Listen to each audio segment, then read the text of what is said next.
Do you believe people can really change? Or do they just get better at hiding things? They say you don't remember the day your life changes. But I do. It was a Wednesday, sometime in August, late afternoon, and the sky had that kind of pale blue that looks like it should be promising, but somehow feels like nothing. I had just gotten off a double shift at the local diner, sweaty, achy, reeking of grilled onions, and I was holding a folded piece of paper in my hand like it was made of gold. It was my class schedule for the first semester at State, along with a list of required books. I'd already covered tuition with a mix of a partial academic scholarship and 3 summer jobs that made me wonder if minimum wage counted as legal exploitation. But the books, those stupid books, were going to run me almost $300. And $300 might as well have been $3 million when you're already skipping dinner some nights just to make rent on a shoebox apartment you share with 2 other people and a family of persistent cockroaches. I remember sitting at the kitchen table, staring at my mom as she wiped down the counter. She was talking about something, Tyler's upcoming football tryouts, maybe, but I wasn't really listening. I was trying to work up the nerve to ask her for help. Not a handout. Not a loan I couldn't pay back. Just a little boost. Something to help me breathe. When I finally spoke, it came out quieter than I'd planned. Hey, Mom. I hate asking this, but I need some help covering my textbooks for school. It's about $300. She didn't even pause what she was doing. Kept wiping the same corner of the counter like it had personally offended her.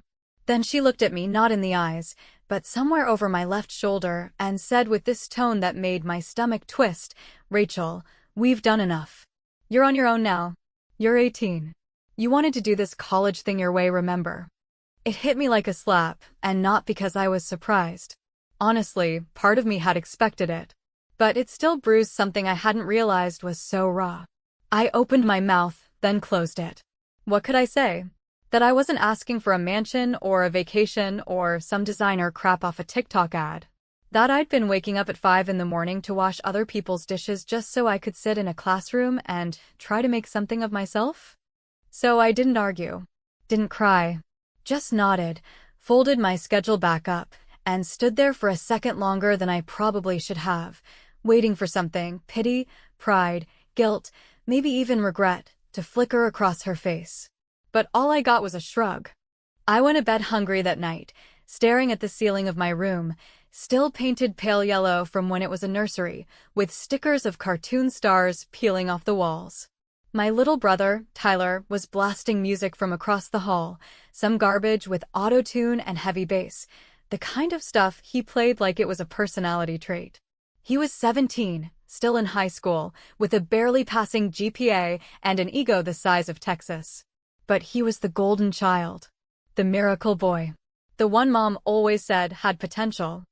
I left 2 days later for campus with 1 suitcase, a garbage bag full of thrifted clothes, and half a tank of gas in a car that coughed every time it went uphill. I didn't tell her goodbye. Just wrote a sticky note on the fridge that said, "Thanks for everything," because I couldn't stomach saying the truth out loud. And then, exactly 1 week later, I saw the post on Facebook. Tyler standing in the driveway, grinning like he'd just solved world hunger, next to a brand new Kawasaki motorcycle, sleek, matte black, definitely not cheap. The caption? "He's worked so hard. He deserves this." I remember staring at the screen so long my vision blurred, not because I was crying, because I wasn't. I'd already cried every tear I had over the past year. I was empty, hollowed out like a pumpkin with a smile carved into it. But somewhere deep in my chest, something cracked. Not loudly. Just a hairline fracture. Barely audible. But I felt it. I remembered it. I didn't comment. Didn't text.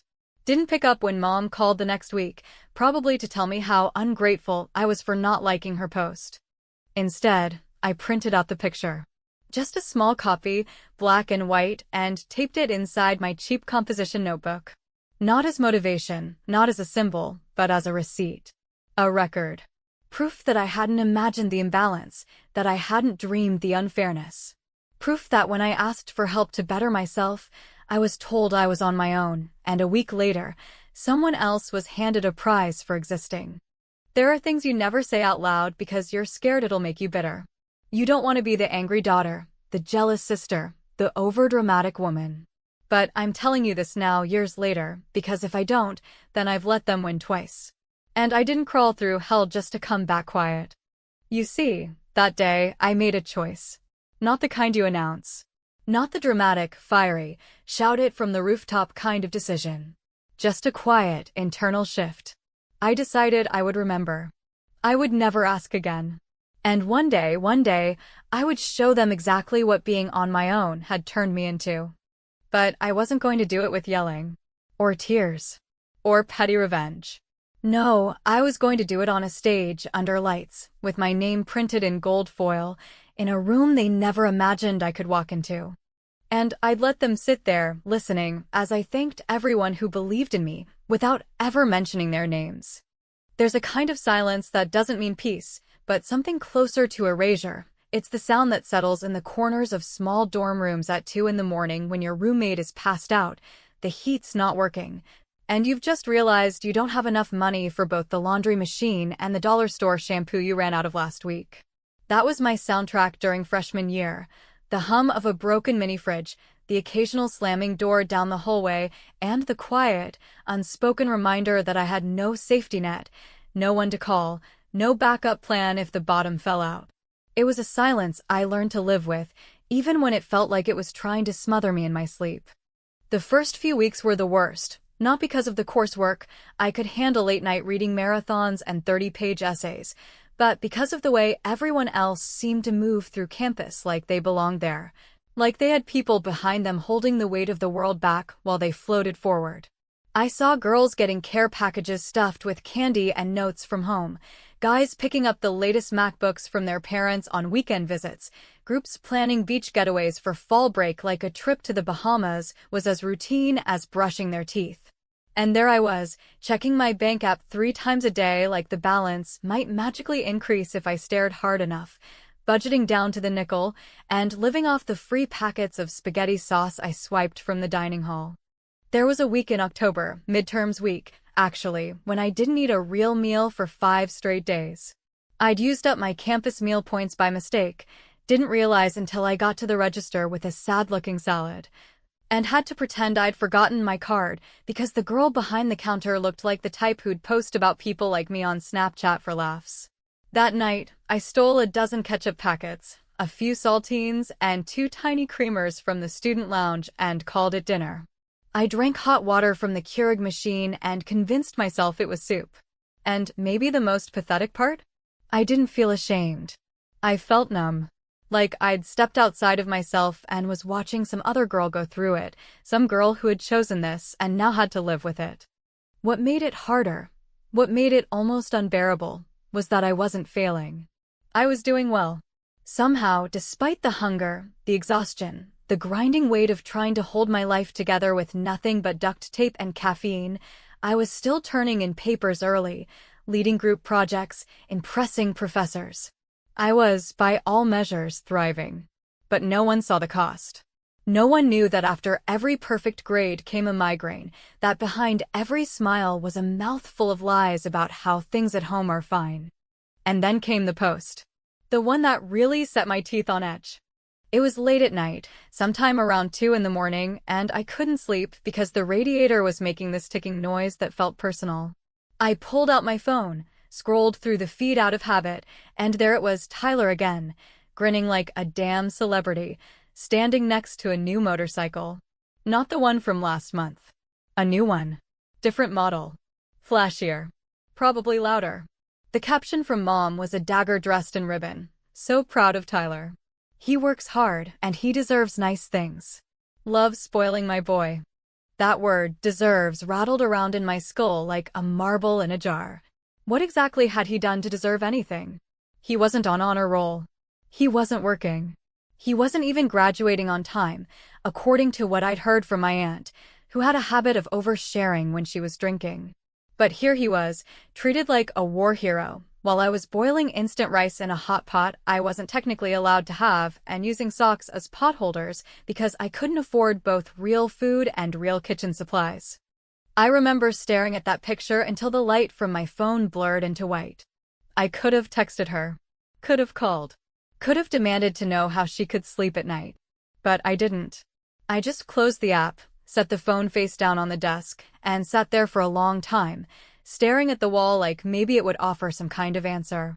But it didn't. Walls never do. The next morning, I woke up an hour before class, scraped together the last of my instant notes, and sat down with a paper due in 2 days. It wasn't even for a major class, just a required intro course that no one cared about, but I poured myself into it like it was a final thesis. Because that's what I had. That's what I could control. If I couldn't count on anyone else, at least I could count on my own mind, on my own ability to produce something that might, one day, matter more than motorcycles and Facebook posts and hollow declarations of pride. But even then, there was this ache in the back of my throat, not from sadness exactly, but from that choking kind of grief that comes when you realize the people who were supposed to back you never really saw you at all. Like I'd been a ghost in my own family. Like I'd been born into a role I didn't audition for and couldn't escape from, the self-sufficient daughter, the one who didn't need help, who could handle anything, so she got nothing. That pain didn't fade, but it hardened into something else. Resolve, maybe. Or rage, in a more elegant disguise. I stopped trying to impress my mother. Stopped waiting for a call or a card or even an acknowledgement. I deleted my family from my contacts, one by one, and left their numbers in a locked folder on my phone under the name Unfinished Business. Because I wasn't done. Not even close. And if they wouldn't come looking for me now, they'd damn sure recognize me later. There's something about the way exhaustion creeps into your bones when you've been running on fumes for too long, not just the physical kind, where your feet ache and your back knots from standing too long behind a counter or hunched over a library desk, but the kind of mental drain that makes everything feel heavier, slower, almost muted, like you're moving through water and everyone else is gliding effortlessly on air. That's where I was during the fall semester of my second year, long past the point of pretending things were fine. No longer naive enough to expect anyone to save me, but still clinging to this fragile thread of belief that if I just kept showing up, kept delivering, kept outperforming expectations, eventually the universe would notice that I had earned more than scraps. It was during this time, somewhere between the nights spent sleeping in the student union with my backpack as a pillow and the mornings downing burnt coffee before class, that I met Dr. Malcolm Hayes, a visiting lecturer from the East Coast who taught a seminar on ethics and the structure of moral reasoning, which, at the time, felt painfully ironic considering how little morality I'd seen in the people who were supposed to guide me through life. I hadn't even planned to take the class. My advisor had signed me up because it fulfilled a core requirement, but from the first lecture, it was clear this man didn't teach like anyone else. He didn't hide behind dry texts or rehearse tired examples from outdated syllabi. Instead, he challenged us to look at our own lives, our own choices, and to examine the ugly, uncomfortable truths we'd rather avoid. One day, maybe 3 weeks into the course, he asked a question that silenced the entire room, not because it was abstract or philosophical, but because it was so cutting in its simplicity. If the people closest to you believed a lie about you, something that made you look weak or ungrateful, and you had a chance to prove them wrong in a way they couldn't ignore, would you take it? Even if it cost you part of your soul? I remember my fingers tightening around the edge of my notebook, not because I had an answer, but because I realized in that moment that I was already living that question every single day. Dr. Hayes noticed me, not in the generic way professors sometimes see their overachievers, but in the quiet, deliberate way of someone who knows how to spot grit beneath exhaustion. He called me into his office one afternoon after class, asked me why I hadn't participated in the last few discussions, and when I shrugged and mumbled something about being tired, he leaned forward with this look, not pity, not curiosity, but something closer to recognition, and said, "I don't know what you're carrying, but whatever it is, it's sharpening you. Don't let it dull you instead." That sentence stayed with me longer than any textbook, longer than any lecture, because it was the first time anyone had acknowledged the weight I was dragging behind me without asking me to drop it or get over it. From that day on, he became something I hadn't known I needed: a mentor, yes, but more than that, a witness to my struggle who didn't flinch or look away. He gave me extra reading, invited me to assist on a research project analyzing decision-making patterns in high-stress environments, and introduced me to a world of academic thought that felt like a lifeline in a sea of chaos. It wasn't about praise or grades, it was about finally being seen as more than just another tired, broke kid in a lecture hall. But even with his support, I wasn't invincible, and the mistake I made was the kind that could have cost me everything I'd built up to that point. It happened during finals week, the kind of stretch where days blur into nights and your body becomes little more than a vessel running between classes, work, and empty microwavable meals. I was taking 5 classes, working almost 30 hours a week, and pulling all-nighters so often that daylight started to feel like a rumor. Somewhere in the middle of that madness, I completely botched a major paper for a class that wasn't even in my major, something about political theory, taught by a man who seemed to hate students on principle, and turned it in a full day late without the proper citation format. When I got it back, the red ink bled across the page like an autopsy report. D for failure to follow directions, a note that I was losing academic focus, and a recommendation to speak with the dean. For one terrifying weekend, I genuinely thought I was going to lose my scholarship. I didn't call my mom. Of course not. I didn't call anyone. I just sat on the floor of the campus library, second floor, near the window that faced the loading dock, and stared at the printout like it was a death sentence. I couldn't afford a single misstep. One failed class, one dropped GPA point, and the whole thing would come crashing down. All the ramen noodles, all the sleepless nights, all the pride I'd swallowed every time someone told me I was so mature for my age, all of it, worthless if I slipped now. And that's when I did something I hadn't done in a long, long time. I asked for help. I knocked on Dr. Hayes' door, exhausted and ashamed, and laid it out plainly, no excuses, no tears, just the truth. He listened without interrupting, and when I finished, he leaned back in his chair and said, "Rachel, you're not failing. You're burning at both ends. But fire that burns like that can either light the way or burn everything down. The choice is in how you use it." He helped me write an appeal. Not a plea for mercy, but a documented explanation of my academic load, work schedule, and contributions to the department. He had my back in a way my own family never had, and when the review came back, not only did I keep my scholarship, but I was invited to present a condensed version of my research project at the state symposium the following spring. That moment, the one where I realized I hadn't just survived the fall but found a way to climb higher because of it, changed something in me permanently. I stopped waiting to be rescued. I stopped hoping that one day my mother would call and say she was proud. I stopped imagining a version of Tyler that wasn't coasting on privilege and excuses. Instead, I focused on building something no one could take from me, not because I wanted revenge, not yet, but because I needed to prove, to myself more than anyone, that I could. And still, through it all, I held on to the memory of that first no, that dismissal, that rejection disguised as tough love. I carried it like a stone in my pocket, heavy but grounding, a reminder that I wasn't doing this for applause or approval.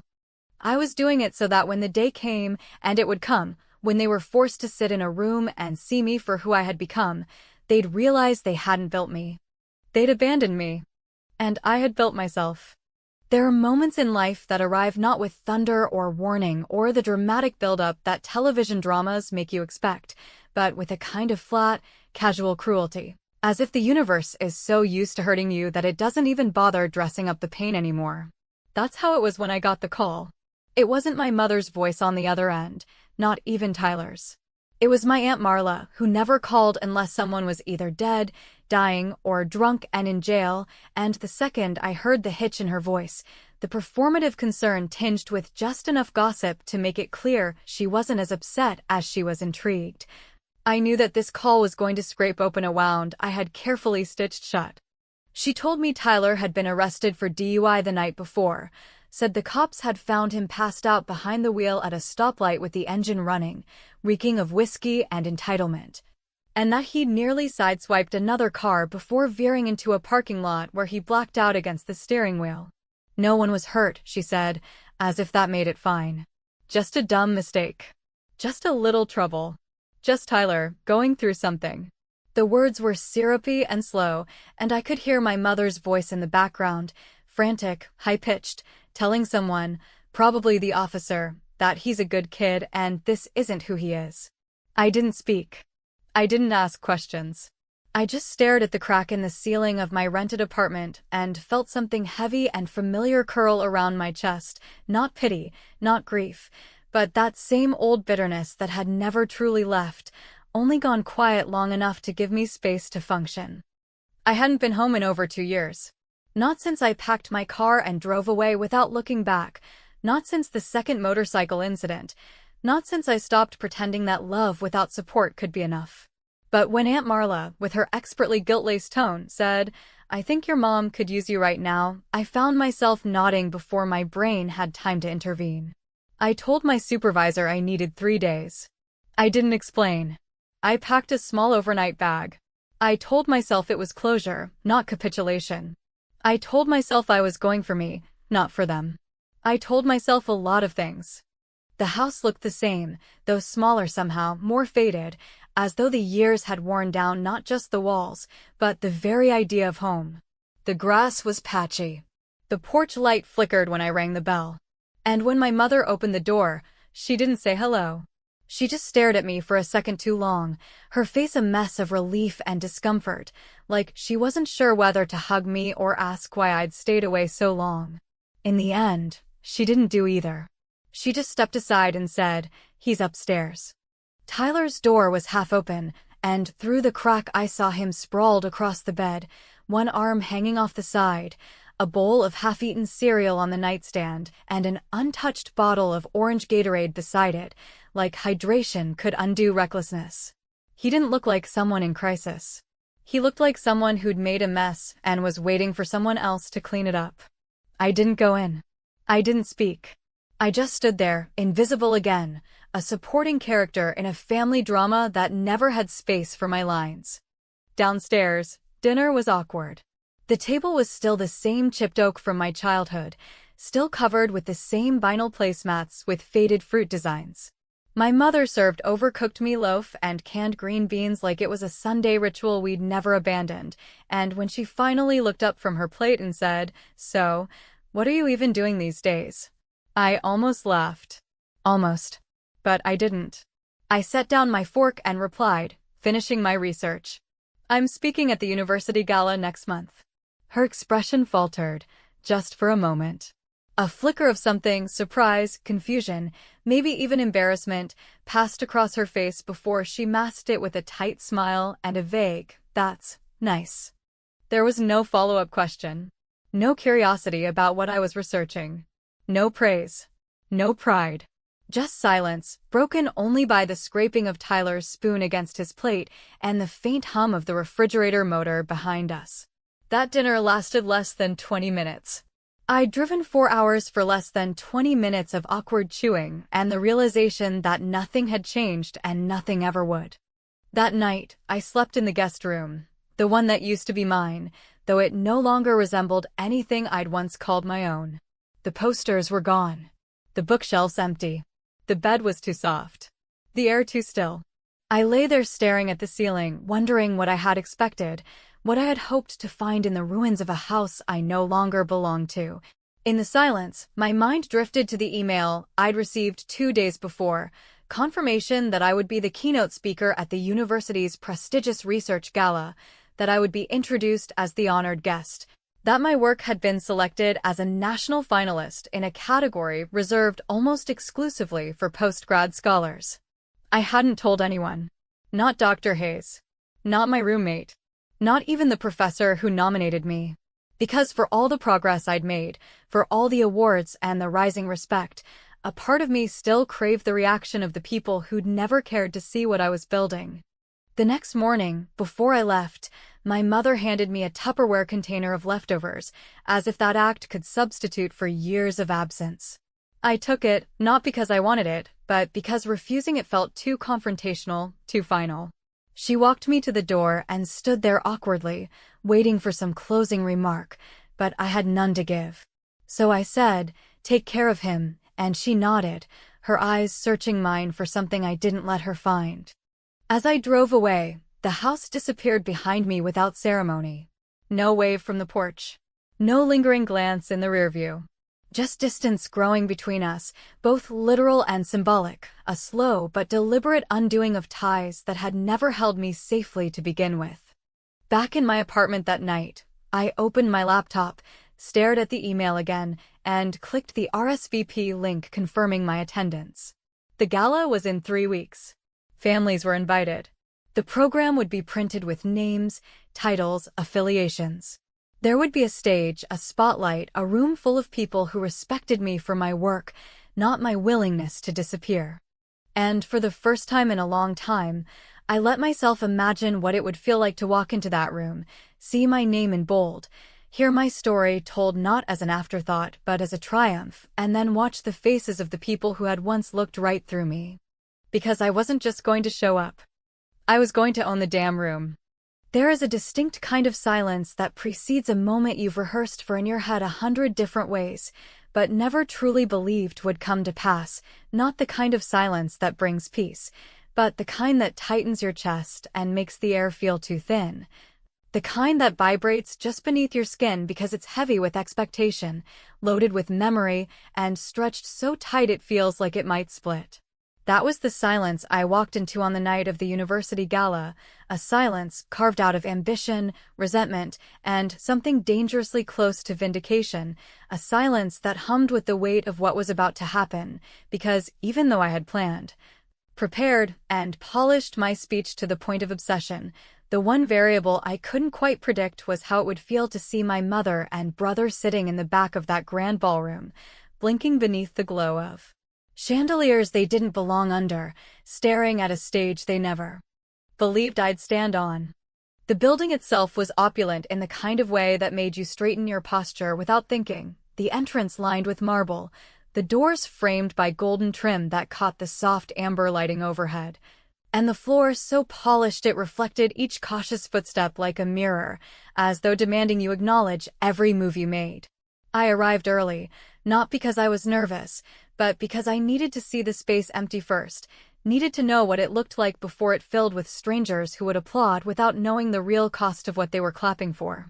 As I stood in front of the stage, reading my name printed in bold gold letters across the banner that hung behind the podium, Rachel Carter, keynote speaker, honored guest, I felt something shift in my chest, not pride exactly, and not closure either. But a kind of stillness I hadn't felt in years, the quiet confirmation that I had, in fact, made it this far without anyone dragging me. When the guests began to arrive, I stood off to the side, letting the noise swell around me, the clinking of glasses, the rustle of dresses and tailored suits, the idle small talk between professors and donors and deans who moved through the room like they owned the air inside it. I spotted familiar faces from campus, former classmates who looked at me with a mix of surprise and curiosity, as if they hadn't realized I'd grown into someone worth noticing. I nodded, smiled when appropriate, and waited. Then I saw them, my mother and Tyler, standing awkwardly just inside the doorway, both dressed in clothes that didn't quite fit the occasion. She wore an outdated navy blue blouse and clutched a purse with frayed edges, the kind of thing you buy when you're trying to look respectable but haven't changed your wardrobe in 10 years. Tyler looked uncomfortable in slacks, his posture slouched, his hands stuffed into his pockets like a kid who'd been dragged somewhere against his will. They scanned the room, confused, small, and completely out of their depth, and for a brief second, I almost felt sorry for them. But that second passed. They didn't see me until I was called to the stage. The introduction was glowing, far too glowing, really. The dean spoke about my research in ethical accountability in modern education systems, my published work, my selection as one of the top undergraduate scholars in the country, my resilience, my self-made success. And I stood there behind the curtain, listening as my name echoed off the walls like it belonged to someone I hadn't yet met, someone who had risen so far above where she started that even her own family didn't recognize the silhouette. When I stepped into the light, the room fell into that respectful hush reserved for people who have earned the right to command attention, and in that moment, I didn't feel nervous or small or afraid. I felt precise, sharp, and entirely in control. I scanned the crowd slowly, deliberately, until my eyes found theirs. My mother's face caught mid-expression, a strange mix of disbelief and the kind of maternal instinct that shows up too late to matter, and Tyler's mouth slightly open, his arms now crossed, defensive as if daring me to say something that might cast him in a shadow. I smiled politely. And then I began. I didn't thank them. I didn't mention them. My speech was crafted carefully, every sentence layered with truth wrapped in elegance, every example drawn from my experience, but scrubbed of names and faces, because I didn't need to call anyone out directly for the room to understand what I was saying. I spoke about growing up without a safety net, about what it meant to pursue success when your foundation was cracked, about the quiet fury of being underestimated and the cost of building yourself from rubble while others were handed scaffolding. At one point, I said, I was taught to be independent, to be strong, to be silent, but independence doesn't mean you don't bleed, and silence doesn't mean you weren't screaming inside. It just means no one was listening. The audience was still. No coughs, no murmurs, just silence, the good kind this time, the kind that told me I had taken them with me, line by line, into the deepest part of my truth. When I finished, the applause was immediate and thunderous, not forced, not polite, but real, palms slapping together with the kind of force that meant something. I stepped off the stage into a flurry of congratulations, handshakes, business cards slipped into my palm by well-dressed strangers who now wanted to be part of whatever I was becoming. Eventually, I made my way to the back of the room, where my mother and Tyler were waiting, though it was clear they hadn't expected me to come to them. She was holding a program, folded and slightly crumpled, her thumb pressed hard against my name. Her voice, when it came, was small, brittle, and lined with something dangerously close to regret. I had no idea you were doing all this. I looked at her, calm, even. Yeah, I said quietly. You were busy with Tyler's second motorcycle. She flinched, just barely, but enough. And for once, I didn't rush to soften the blow. I didn't offer a laugh or a shrug or a let-it-go smile. I let the words hang there between us like a truth too old to ignore and too late to fix. She didn't argue. Tyler looked away. We didn't stay long after that. I shook a few more hands, collected my stipend check, and left before dessert. I walked alone through the cool night air back to my car, heels in one hand, program in the other, feeling not triumphant, not vindicated, but something more complex, like I had closed a door I'd been propping open with my own body for far too long. I sat in the driver's seat for a while before starting the engine, staring at the check, $5,000, made out in my name, and at the program with its glossy photo of me beneath a quote that now felt too clean for the mess it had been born from. Then I did something I hadn't done in years. I opened the Venmo app, searched for my mother's name, and hovered my thumb over the send money option. I could have sent her $500. I could have sent her all of it. I could have sent nothing. The app waited, blinking, neutral, uncaring. And I sat there in the dark, breathing. Because sometimes the hardest part of revenge isn't deciding whether to take it, it's deciding whether or not it's still worth it once you've already won. And I had won. But the price? That's the part I'll never stop counting.